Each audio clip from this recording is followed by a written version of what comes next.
Hi, this is Mrs. Wackerly, and this is chapter 27 of Roland Smith's Peak. This is called Camps 5 and 6. Because of our late start, I thought Camp 4 was close, but we didn't get to the dreaded wall leading up to it until well after dark.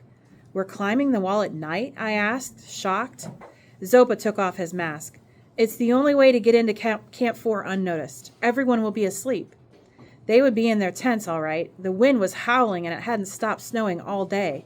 But from our last experience, I knew they wouldn't be sleeping. If they were like me when I was up there, they would be lying in their sleeping bags wondering if there was enough air to keep them alive through the night. The last time we were here, it took me over 5 hours to reach the top, and I nearly gave up on the way. The weather was worse now, and it was dark. Yogi and Yash had thrown a rope over the side for us to use. You'll need headlamps, Zopa said. Right, I said. Slide the Jumar up the rope. Step, breathe. Jumar, step, Jumar. Think, look up, think again. Step, rest, rest, rest. Hug the wall, pray. The same routine. But in a strange way, the climb was easier, or at least less scary, with the headlamp. The light kept me focused on the ice and the rock in front of me. I had no idea where the top or bottom was until a light appeared over the edge about 10 feet above me. It was Yogi, although it was hard to tell, bundled up like he was. I managed to get to the top without his having to grab me. As I rested on my knees trying to catch my breath and not puke, I looked at my watch. I had climbed the wall in less than 5 hours this time. 15 minutes later, Sunjo came over the top, looking like he was about to pass out. I shouted in his ear that he had made it up the wall half hour faster than he had the last time. This seemed to cheer him up. He managed to get to his feet. Zopa was last. He was in terrible shape. It took all 3 of us to pull him over the edge, and when we got him there, he didn't move. I checked his oxygen tank. It was empty. Yogi hurried off and came back with a fresh tank, and Yash. They got the O's flowing and carried Zopa to their tent.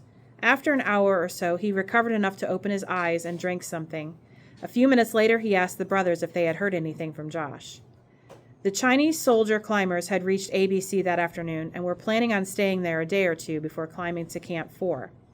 They had checked everyone's papers and searched all the tents. The climbers at ABC said the soldiers were in great shape and had made terrific time. There was no doubt they were going to try for the summit. This seemed like the worst possible news, but Zopa didn't seem at all disturbed by it. You will be a day ahead of them. Tonight and tomorrow you will rest. The following morning, before light, you'll head your climb to Camp 5.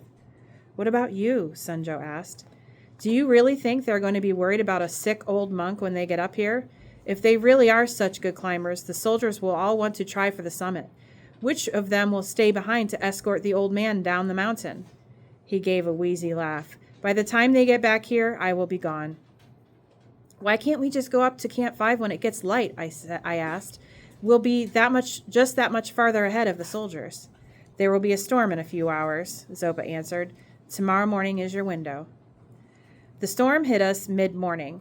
If we had left when I wanted, we would have been about halfway to Camp 5, and we would have died, along with the 3 climbers who did leave that morning. None of them made it to Camp 5, and nobody could help them. The weather was too severe. I tried to write in my Moleskine, and I found that I couldn't concentrate long enough to string more than 2 or 3 words together at a time. After a while, I gave up and managed to get a little sleep, and so did Sunjo, mostly because there was nothing else to do but lie in the tent. Zopa didn't want us wandering around camp, not that we had the energy, and the storm was so bad, everyone there was hunkered down waiting for it to stop. About 8 o'clock that night, it did, suddenly. One moment the wind and snow were threatening to blow our tent away. The next moment it was perfectly calm. I stuck my head outside the tent along with everyone else in camp and saw a perfectly clear sky overhead scattered with bright stars. Yash left for Camp 5 3 hours ahead of us to get the camp ready. Yogi stuck his head into our tent an hour before we were to leave and told us to pack our gear. We weren't taking much with us. Most of what we needed would be waiting for us at Camp 5. Yogi and Yash had halted up the last time we were at Camp 4. Before we took off, we checked in with Zopa. He was sitting up drinking a mug of tea. He was off the O's and some of the color had returned to his face, but he still looked pretty weak. Speed is everything now. If you stay in the death zone too long, you will die. If you don't reach the summit by 1:35 p.m. the day you leave Camp 6, I have asked Yogi and Yash to turn you around. It is better to get caught by the Chinese than it is to die on the mountain." This seemed to contradict his plan to get Sunjo over the top to safety, but he was right. From Camp 6, you have to reach the summit and return in about 18 hours. Oxygen or not, there was a limit to how long you could survive above Camp 6. If we made the summit, we would have to reach the top camp on the other side in 18 hours. "Have Yogi and Yash been to the summit?" I asked. It had been a question on my mind since Zopa had announced he wasn't taking us there himself. "Of course," Zopa said. 3 times. "Good," I said. "Does Josh know you're not coming with us?" Zopa shook his head, then gave us a blessing and said, "I'll see you both in Kathmandu. Now go." It was clear and bitterly cold as we left the dark camp and started up the North Ridge to the summit. It was hard to keep my excitement in check. A night at Camp 5, a night at Camp 6, then top of the world. It was more of a forced march to Camp 5 than a climb. We hooked onto a series of fixed ropes. Yogi set the pace. I tried a regime of 12 steps, a minute of gasping to recover, then another 12 steps. After an hour, it was down to about 8 steps, and I'm not sure how many minutes to recover. It was hard to believe that some climbers had made it to the summit without any supplemental O's at all. Josh was one of them, although I suspected on his trip he would be sucking down the O's, if for no other reason than to stay sharp so he didn't lose one of his clients.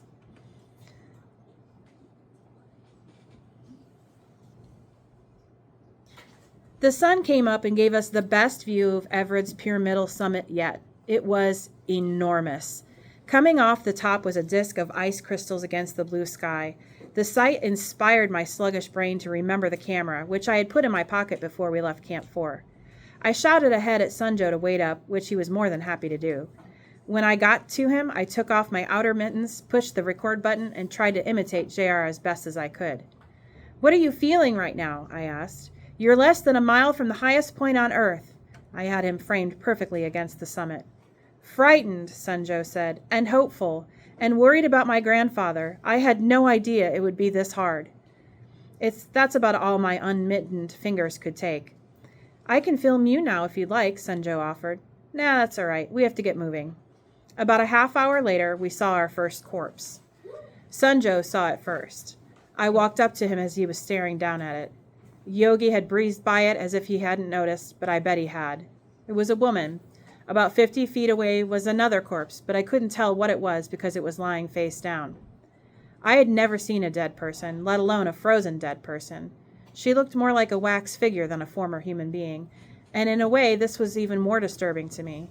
She had been there a while, if her shredded clothes were any indication. It looked like she had died sitting up and had fallen over on her side. She was only a few hours from her tent at Camp 4. I'm not sure how long we stood there staring, and we would have stood there a lot longer if Yogi hadn't shouted at us to hurry up. After 5 more corpses, I stopped looking. At noon, we came to a steeper part of the North Ridge. It was much colder. The fixed ropes were frozen, and Sherpas had chipped shallow steps into the ice to make it easier to climb. Yogi wanted us to catch up to him. Yogi waited for us to catch up to him. He pointed to the tents down at Camp 4, then to the tents at Camp 5, and said something in Nepalese. "Halfway," Sunjo translated. 6 hours to go. Make that 6 hours worse. The wind picked up. We had to bend over as we climbed so we weren't blown off the ridge. My initial excitement was long gone. I think the only thing that kept me going were the O's waiting for me up ahead. I don't know what kept Sunjo going. Probably the Chinese climbers behind him and freedom ahead. We got to Camp 5 a little before 7, 25,196 feet. It seemed impossible that we could ever go any farther. It was the end of the world. And it wasn't really a camp. It was a series of cleared platforms stretching up the North Ridge for at least a quarter of a mile, with absolutely no shelter from the howling wind. The big platforms could hold 5 or 6 tents, the small platforms 1 or 2. Several of the platforms had tents on them, but it was hard to say how many people were up there. I suspected most of the tents were waiting for climbers coming up from Camp 4 or down from Camp 6 after their summit attempt. Our tiny rubble pile was just big enough for 2 tents pitched on the garbage of the former occupants. Yash had water boiling for tea, but what I was interested in was the mask strapped to his face, pumping O's into his lungs. He was moving twice as fast as we were. I grabbed a tank from the pile, pulled the mask out of my pack, hooked it up, and stuck my face in it. The feeling I had with the first lungful of oxygen is indescribable.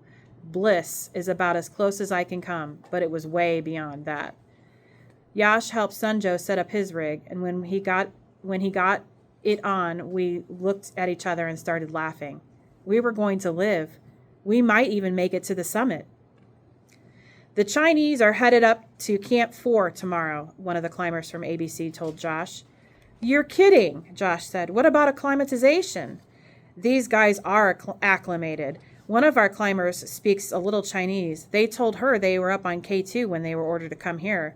They haven't said it, but I don't think they're coming back down until they take a shot at the summit. They're like climbing machines. When are you heading up? The day after tomorrow, if the weather's good, Josh answered. I was going to hold off a little longer, but I took my people out for a climb today, and they all did pretty well. The virus seems to have run its course. We're headed up to Camp 4 in the morning. We'll see you on our way back down. Good luck. Out. This was probably the last transmission we would hear. I wondered if Josh would be worried when he didn't pass me on his way up. I asked Sanjo how he was doing. The oxygen helps, but I'm still concerned. I had a lot of trouble today. You're not the only one. It's hard up here. I have to make it, he said, for my sisters and my mother. Those were great reasons to risk your life, I thought. But why was I doing it? For Josh's business? For my ego? Now that my brain had oxygen, I found myself really missing the 2 Ps, my mom, and even Rolf. This got me to thinking about the corpses we saw on the way up here. Who had they left behind? These were very uncomfortable questions to fall asleep on. The oxygen was wonderful, but the masks were a pain in the butt to sleep in. It was hard to find a position where the straps didn't dig into your face. Also, the exhaust system stank. Small pools of icy slime collected in the mouthpiece valve. When I moved my head, slushy spit ran down my neck. Because of this, Sanjo and I were up early. We checked and rechecked our gear. Leaving something behind like a spare headlamp battery or a glove could be a death sentence. Yogi took the lead this time, leaving Yash to take us up to Camp 6. Our first obstacle was a steep snowfield that we had to 4-point with axes and crampons. Stupidly, I assumed that now we were on O's, it would be like climbing at sea level. Nothing could be further from the truth. By the time we reached the top the snowfield, my lungs were screaming for air. I thought there was something the matter with my mask or the tank had run out of oxygen, but everything was working perfectly. The 2 liters of oxygen didn't simulate sea level. It simply allowed me to stay alive above 25,000 feet. And there was a huge difference between lying in a tent doing virtually nothing and climbing a steep snowfield on all fours. I took the little camera out and filmed Sanjo crabbing his way up to me. By the expression on his face, I could see he was having the same revelation I'd just had. I don't think I can make it, he gasped. I'm serious, Peak. This is too much. We just pushed it too hard going up the field, I said with confidence I didn't feel. We'll have to just pace ourselves. He nodded, but there was fear in his eyes. I knew exactly how he felt. We had passed another 3 or 4 corpses on the way up. A few hours later, I stopped to rest and look at my altimeter watch. We had just passed 26,000 feet and were officially in the death zone. Every minute from now on, we were dying a little. We stumbled into Camp 6 like 3 zombies. Yogi had the tent set up, but he didn't look much better than we did. He told Sanjo to get our stove going to boil snow and drink as much water as we could. The very idea of drinking or eating anything made my stomach lurch. I turned on the video camera and shot Sanjo lighting the stove, or trying to light the stove. It must have taken him 50 strokes to get the cigarette lighter going in the thin air. When it finally ignited, his thumb was bleeding like he had sliced it open with a knife. We gagged down as much water and food as we could, then wrapped up in our sleeping bags to wait. Sleep was out of the question. The inside of the tent was filled with a thin layer of frost from our breath. Every time one of us moved, the freezing crystals fell on our faces. They say when you die, your life flashes before your eyes. Mine was passing before my eyes in slow motion like a horror movie. I think it was the corpses that did it. I thought of Mom falling off that wall, the boy I'd never met falling off the Flatiron Building, Sunjo hanging by a thread on that ice wall, and Sunjo's father saving my father, then dying of heart failure. The only thing that stopped the depressing playback was the tent flap opening and the appearance of Yogi's masked face. "We go," he said. Well, not quite. It was more like, "We get ready to go." They made us drink more water, then told us to do our toilet, which was a lot easier said than done at 30 degrees below zero. 2 hours later, we were ready. We left for the summit of Mount Everest. I looked at my watch. It was 1:35 a.m. We had 12 hours to get there.